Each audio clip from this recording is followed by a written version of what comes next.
ప్రియులారా, మన ప్రభు అయిన యేసు క్రీస్తు నామంలో మీకు శుభోదయం. ఆయనను గూర్చి అనుదిన ఆత్మీయ ఆహారం, జనవరి 24 శుక్రవారం.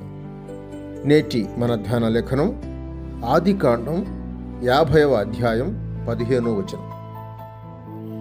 యోసేపు సహోదరులు తమ తండ్రి మృతి పొందుట చూచి, ఒకవేళ యోసేపు మన యందు పగబట్టి మనమతనికి చేసిన కీడంతటి చొప్పున మనకు నిశ్చయముగా కీడు జరిగించును అనుకునిది.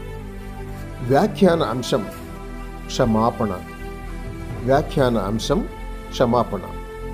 వ్యాఖ్యానం: ఇదివరలో రమారమి 17 సంవత్సరాల క్రిందట యోసేపు తన అన్నదమ్ములను ప్రత్యేకంగా తన దగ్గరకు పిలుచుకొని వారితో దయగా మాట్లాడి వారి అపరాధమును క్షమించి వేశాడు.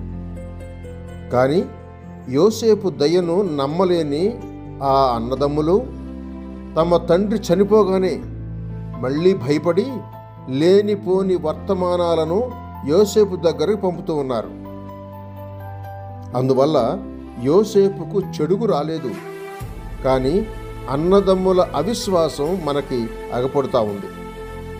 ఈ కృపాదినాల్లో కూడా ఎంతోమంది క్రైస్తవులు సత్యవేదంలో వ్రాయబడిన మన యోసేపు వంటి క్రీస్తు పలుకులు నమ్మలేక క్షమించిన పాపాలను మళ్ళీ క్షమించమని ప్రార్థించి ప్రతి ఆదివారం క్రీస్తుకు నొప్పి కలుగు చేయుచున్న విషయం మిక్కిలి కష్టంగా ఉంది.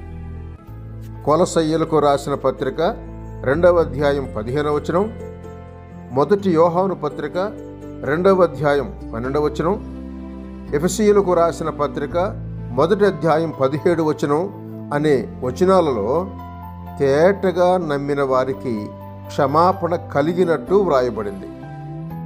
సంశయపడనేలా?